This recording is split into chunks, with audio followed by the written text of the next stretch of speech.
sunny day. Got the tractor running, my dumper running, bringing root zone soil that we screened last year. Absolutely superb stuff. Mixture of compost, soil and sand. Really good. This was a shale path, which is something that these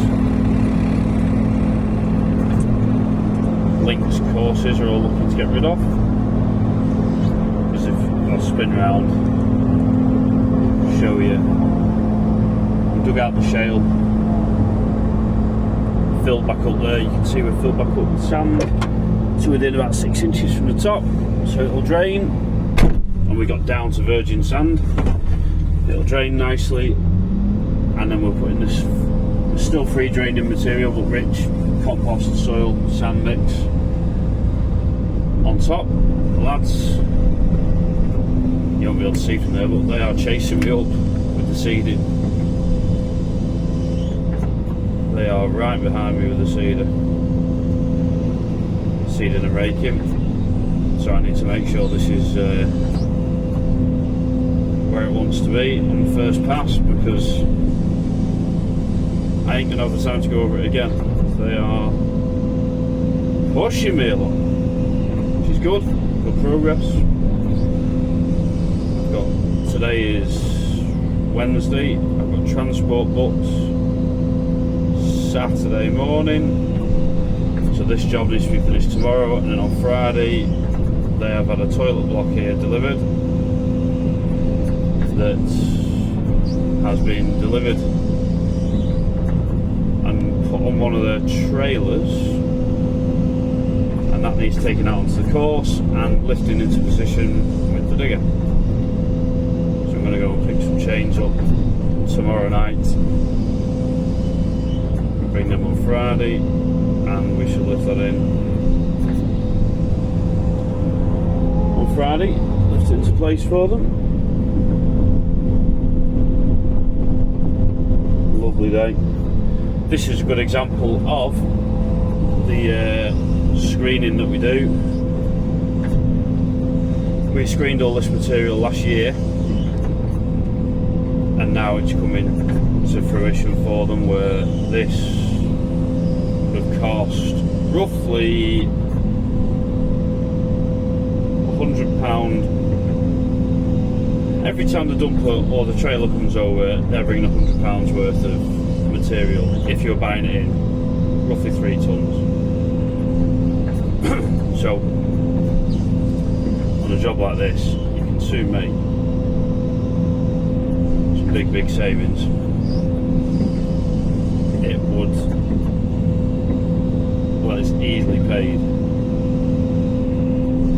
Easily, oh God, easily more than paid for me to be here and do the job for them, put it that way. Saving the material. It's going well. We've had a nice dry couple of days. Got it all dug out yesterday. Just see the lads there following up, raking, seeding behind me.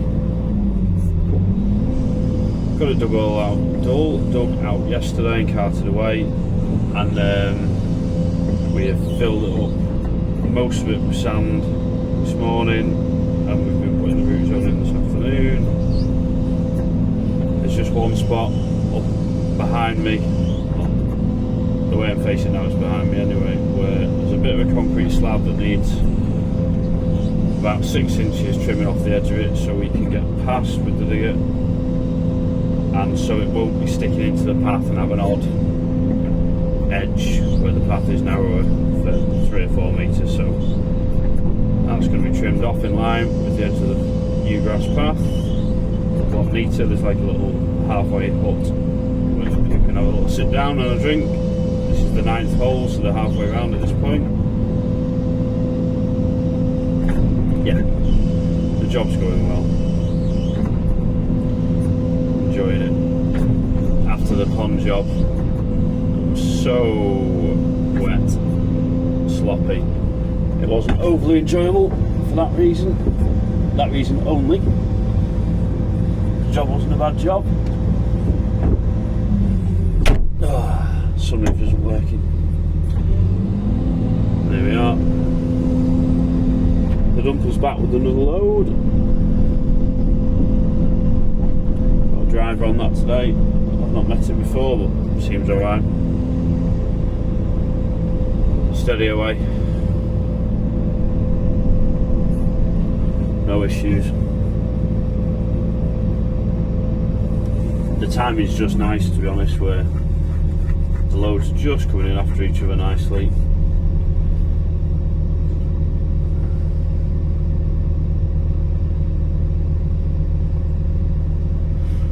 Just coming in after each other, so they're not tipping on top. I'm pretty much just finishing levelling one as the next rolls up, keeping a nice bit of a rhythm. As I say, the lads are only 20 yards behind me, seeding and raking. Good progress. It's the way to do the job. Especially when the weather's nice and warm and sunny, get the seed in the ground while this material is just slightly damp from being in the pile, and the sun is out, it's warm, the seed will get going fairly quickly. I think they've got some sheets to cover it as well, growth sheets. I've never seen them before, so we might see those tomorrow and get a look at them. What I need in the garden. Right, I'm going to carry on levelling this material, and the way I wedge my phone, I have to have the window down for the phone to wedge in place, which makes it quite hot in here. I'll tell you what, I'll open the door. I've got my little hands-free thing in my ear, so I'm hoping you won't pick up too much noise. The machine, if I have the door open, it's too hot for the dog to have the door shut and the window shut, so I'll open the door where he's sat so we can get some fresh air. Ready, Dig? Good boy, I'll open that door. Okay, there you go, mate. Right, you can get some nice fresh air now. Golfers can look at me like I'm an alien while I'm talking to myself.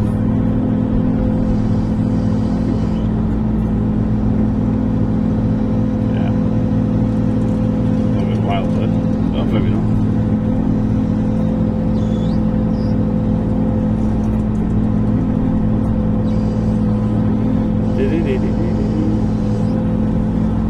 I'm using my old school grading bucket. Find the Scandinavian shape bucket is superb. Shaping, bunkers, mounding, all that kind of curvy bendy stuff. But I do struggle with it if I'm trying to do something flat and level.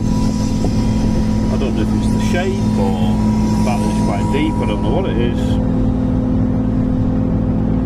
Doing a job like this, grass path that you want flat, or building a tee, or you're making something level, which I'm generally not, I prefer using this old style grading bucket. I can do a much better job. A lot of people like grading beams, but I had one of those on the 5-tonner and I wasn't a fan of it. Most people who use them really rave about them, really get on with them well, do a good job, but I, for whatever reason, I couldn't get on with them. I found it, I don't know, I just didn't have the knack, or I didn't have the technique, or whatever. Anyway, it doesn't matter, I've got this for those type of jobs, use this grading bucket. Does the trick for me. So we're going to be here for, I was here yesterday, today, tomorrow, Friday, 4 days here this week. And out to Cheshire. We have a really good job there to get stuck into. Alterations on a big tea complex. I'm there for 3 weeks. Which I do like. I do like getting to a job. It's nice to drop the machines off and think, right, for the next 2 or 3 weeks, I haven't got to do any low loadering or moving stuff. You're there, aren't you? You're set up for a bit, which is great. It's just a job less to do, and you get stuck in as well. You get settled, I suppose is the word. Anyway, this is taking shape now. Lovely job. Most of these paths, people usually turf them. This one is getting seeded. I'm sure there's pros and cons for both. But if you can keep the golfers off, seed will make a nice job, no doubt. Here he is. Well, you can see him, he's just coming up measuring the next section. I imagine see how much seed he needs. Alright, I'm waiting on the lodge coming back, so I'll get a video later on or tomorrow. See you then. Good morning. Today is Thursday. We are batting on with the grass path here on the 9th. Just putting some sand in. The way you construct these paths is this was red shale stone before. So you dig all of the stone out and get down to the virgin sand, so the untouched sand, because that drains freely. So the idea is dig down, get down to the existing sand, and then fill back up with sand like we're doing here to about 6 inches from the top of what you want your finished level to be, and then the last 6 inches will be root zone, so sandy soil compost mix, which is still free draining, but obviously you can grow grass on. So fill up with sand like we're doing now, and then top it off with the soil mix, and then it's ready. I'm just going to track back in a bit of a tight spot. There's a ball washer and there's a little hut beside me as well, so I'm in a bit of a tight position, to be fair. We're alright. Bob's back with the tractor, another load on. We're nearly done for sand, and then we'll be back on with the root zone job. I'm not quite sure how I'm going to do that yet. I don't know which end to start from in this section.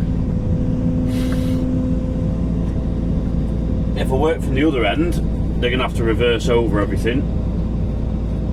If I work from this end, I'm going to have to track over everything, which I don't really want to do, because then you've got 2 track marks where the material's been compacted a lot more than the rest, and the consistency of the material does make a difference because it's been seeded, not turfed. Obviously if it's absolutely rock hard where I've tracked and it's looser in the middle because my tracks are out on the edge, then the grass will put roots down a lot more easily in the middle of the path because the ground's softer and it can get in easier. So I'll have to work that out when it comes to it. Which won't be too long, I don't think. Right, Bob was tipped. Happy days. Get it out. The lads cut this concrete slab that you can see beside me yesterday, last job, because that was sticking out about 6 inches into what will be the grass path, and also we couldn't get the dumper and the digger past it, which isn't ideal. So they cut that back, so we've got a nice straight edge for the path now.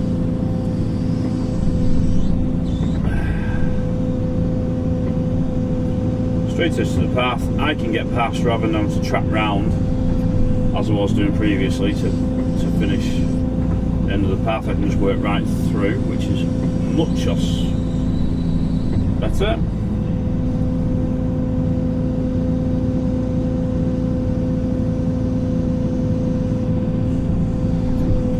This sand is coming from a job that they did last year, early this year, I forget now. They had a horizontal well put in for irrigation. So basically a drainage company comes in with a huge trencher and lays a perforated pipe, and I think about 4 meters deep, so it's below the water table, and therefore is obviously sat in water all the time. And then at the end of that pipe there's a pump, and the golf club then can pull water from that pipe, therefore sucking water out of the ground, because we're very close to the sea here, and fill their irrigation tanks up, which is a brilliant system. They're not reliant on water from the mains then, which they were previously, which obviously when you're trying to water 100 or so acres, that gets expensive.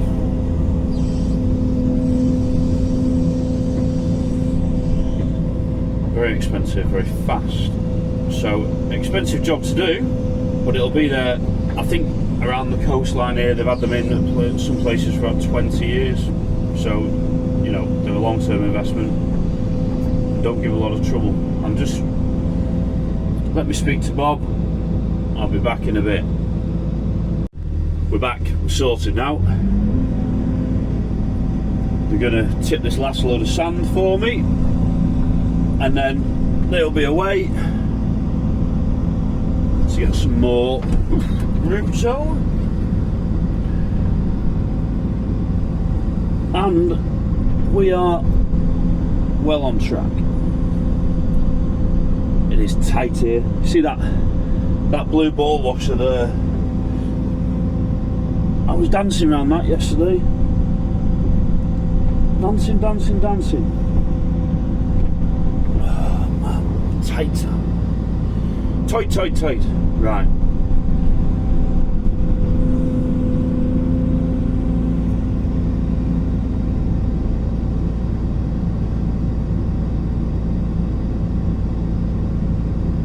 Yep, happy days. Right, dumper's tipping.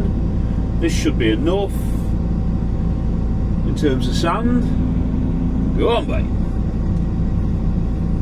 Get this levelled out, and then we'll start. You see where the lads are seeding up there? They're following me, chasing me off.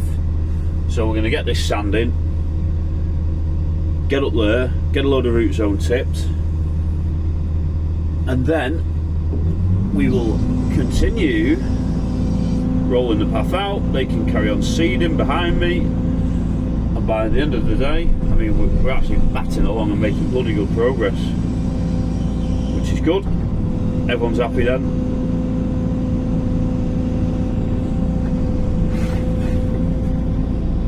I've got today's Thursday, transport loader booked for Saturday morning, get me from here to Cheshire, which is a good old ride out. It'll be probably 4 hours of a job that, in the old Scania. I was going to start there Monday, but my pickup needs an MOT, so I'm going to book that in for MOT on Monday, and I'll start up the next job on Tuesday, I'm there for 3 weeks, so a day isn't going to spoil the job. And what I usually do is I say Monday is the 18th of the month, so I said I will start the week of the 18th. I don't tend to give a specific day because jobs can run on and things can happen, we all know that. So I don't give a specific day, I just say I'll be there that week, and then nearer the time, today for example, I will ring Rick, who's the head greenkeeper there, and I will let him know what my plan is. Drop the machine Saturday, I'll see him Tuesday morning.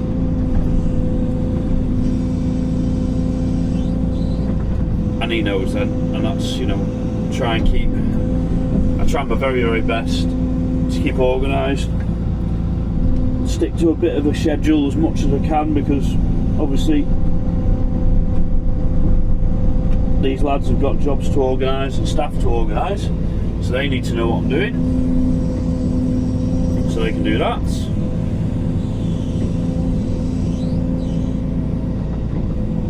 And everyone appreciates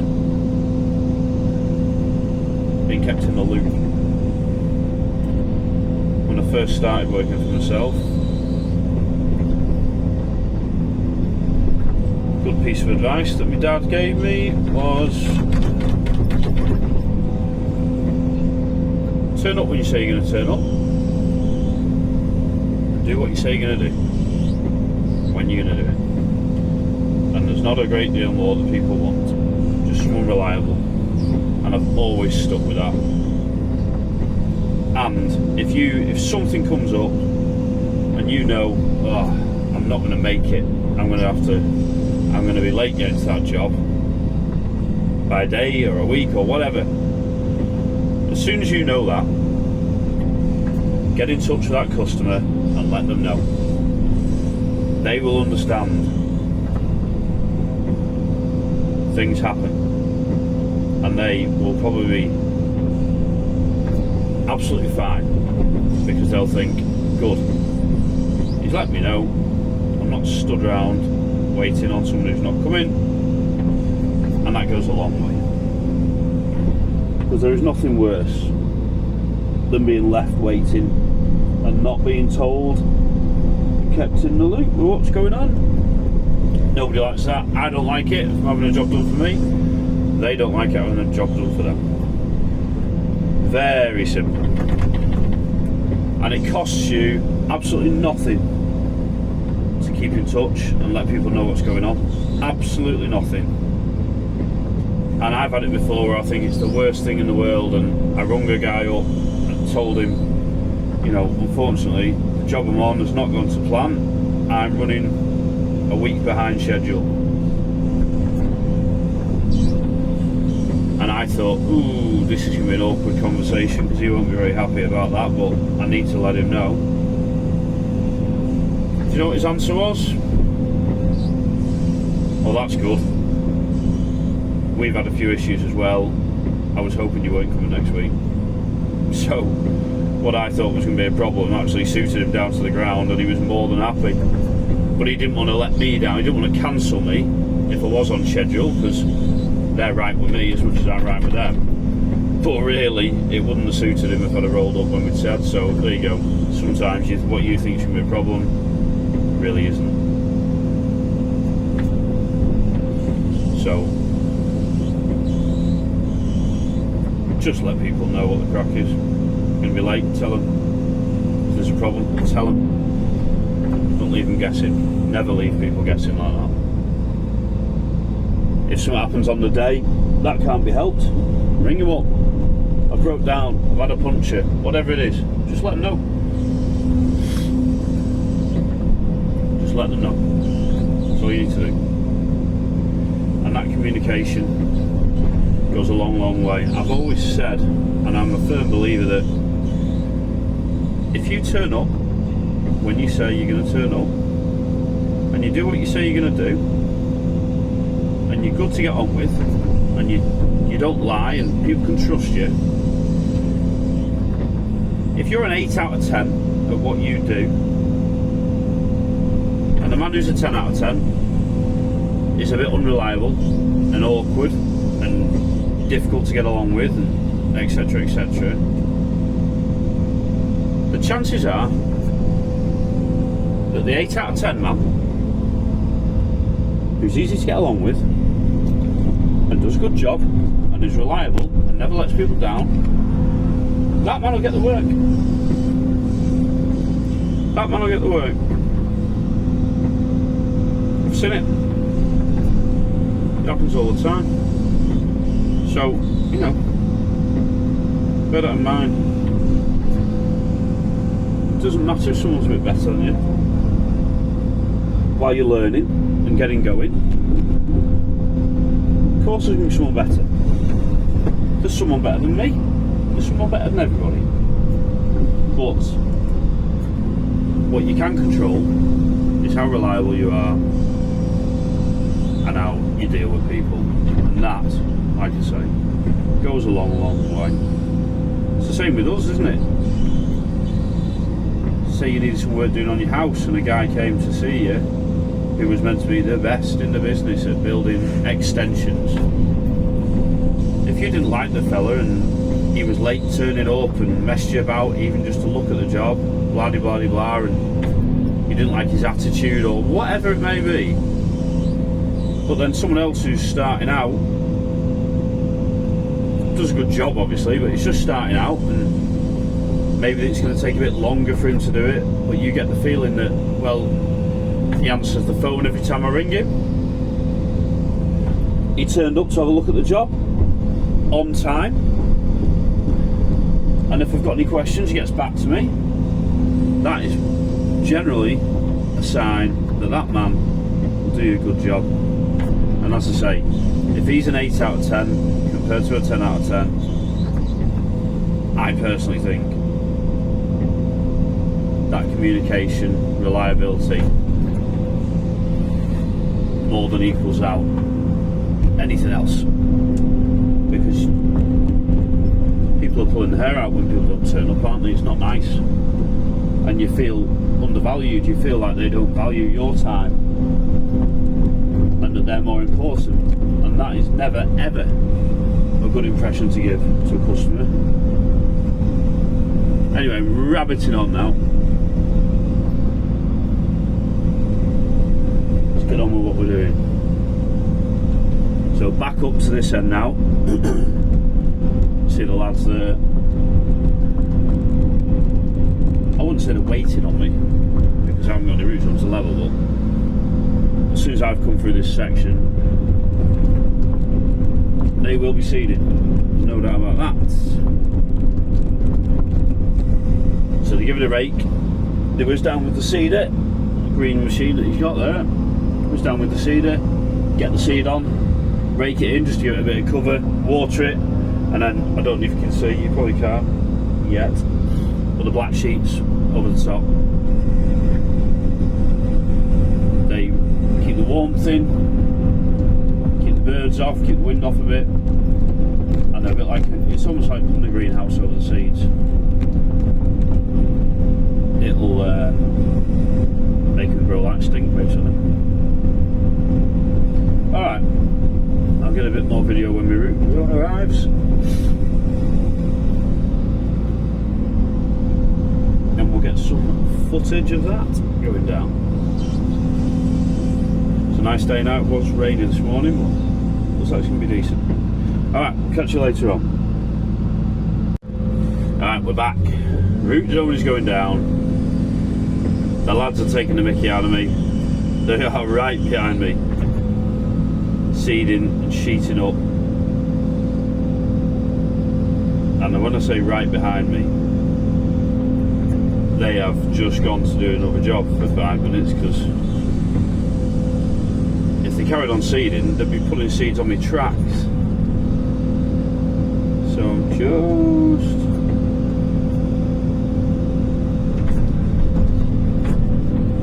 trying to get a bit ahead of them so they can get 20 yards at a time to seed. And they're only winding me up. They're not after me rushing, the job wants to be right. They're just keen while the weather's on side. Come on, caught the turf there. While the weather's on side, they want to get seed in the ground because it is going to start getting colder anytime now. So the longer they can have the seed in the ground while it's warm, the better it's going to grow and the quicker it'll grow. So I don't blame them for pushing me along.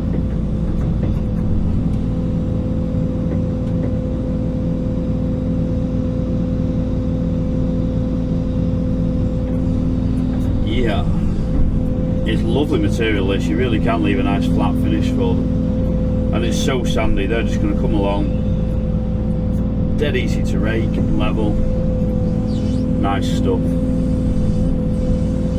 Try and pick up there, just this side where I cut that turf. Again.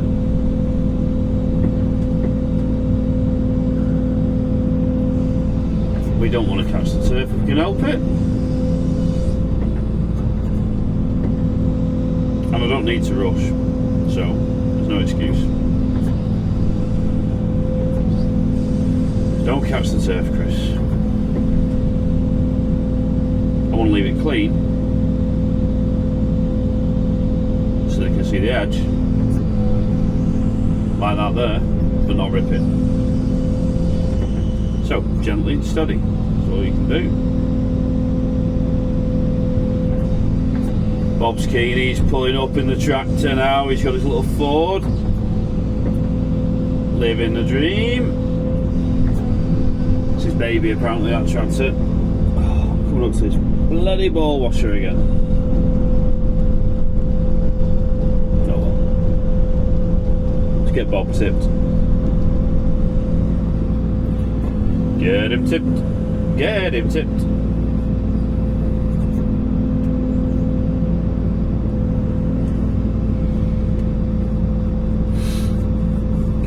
Get him tipped, tippity tip. He's absolutely sound, Bob. I don't know how old he is. He's a fair age. He does the mechanicking. Good on the tractor, knows the job. He thinks ahead of you. Thinks ahead, so he knows where he's going, and you know, there's no mistakes made with him. With Bob, common sense prevails.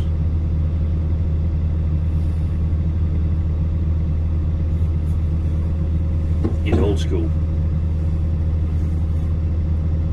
Old school. Look at that stuff. Woo! Lovely. Perfect. This is stuff that we screened last year. Probably already said that. Forget where I'm up to.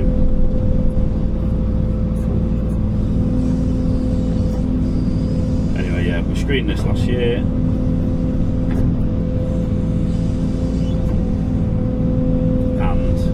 It is lovely stuff to work with. Really nice and sandy. Rich.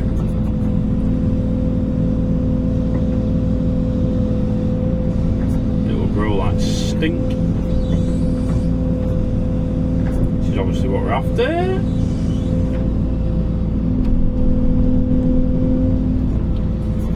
Nice and dry, it's been in a pile, sealed up, so it is bone dry. It seems to have been a bumper month for daddy longlegs, or crane flies I think is a proper name. Got one in the cab with me now. I think it's been a combination of sun, it's been warm, sunny, but it's been wet, and I think crane flies, mosquitoes and stuff, they just seem to have been, well, there seems to have been a lot of them this year.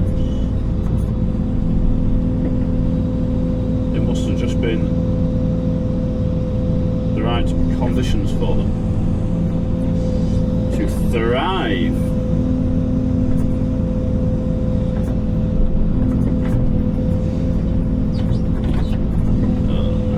We're just a bit out of sync here now because I had to go back over where we finished yesterday because we'd had to run on it to get the sand in, which I wasn't happy with. I wanted to leave them something loose on top to rake, so we tipped a load up at the front of the tee there, and I've dragged that over the top to leave them something more workable, because this root zone does go solid if you trap the digger over it and run the dumpers on it, because it's sandy. It's amazing. You can actually run a wagon on it. You can run it if it's dry. You can run a truck on this. It's come on. See, I'm trying to rush now. Slow down, boy. I'm trying to rush. I know that the dumpers sat there waiting to tip. But that's alright. You won't care. He'll have his music on.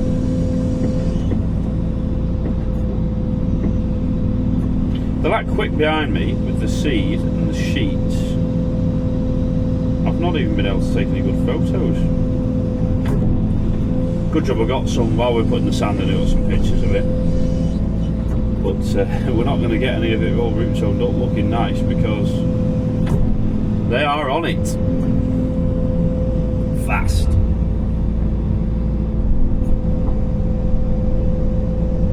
Fast, fast, fast. Which, as I say, it is good. It is the way to do the job. Alright. Just being in a tight spot here, it's just taking a little bit longer. But that's alright. The back of the machine is right up against, it's like a halfway house. This is the 9th hole, so at this point you are halfway round. And there's a bit of a hut here, some benches so they can sit, and I'm guessing they sit in that 5 minutes. Bit of a rest if they want there.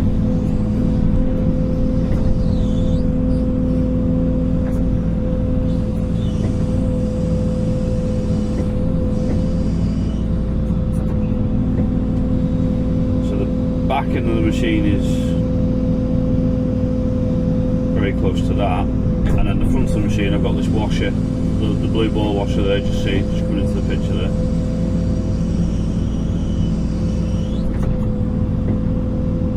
It's not a problem.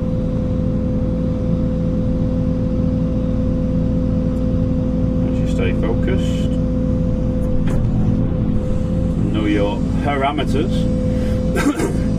We won't hit it. A lot of those just pull out the ground, but they're in a tube like a washing line, but that one isn't. I did try and take it out yesterday, but no such luck.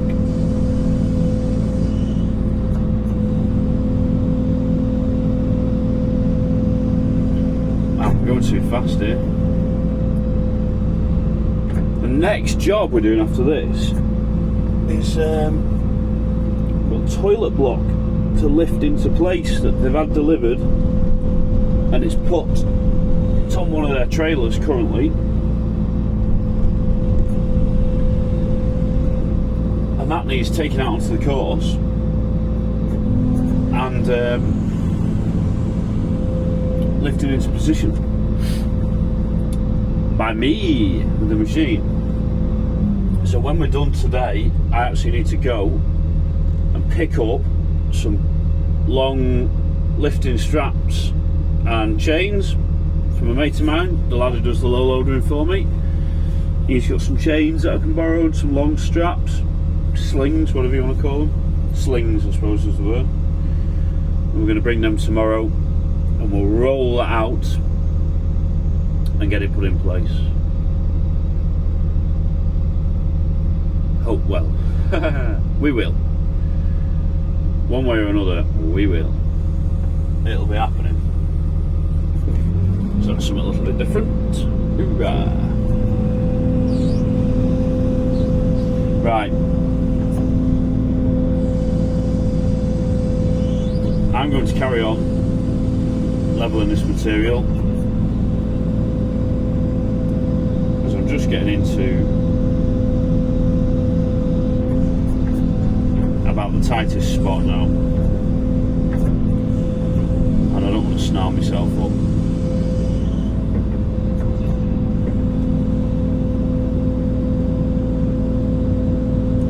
I'll get some more video later when this is done and all sheeted up. I'll try and get up high somewhere so you can see where a bit of a better shot of where it's going to. Well, I might, let me see if I can show you that now. I might be able to show you that now. So, but if I zoom in, you'll probably see. So we're going from these tees here and we're heading up to the green where the lads are on the gator there. I think it's about 120 metres. Alright, we'll get some more video later when we're finished.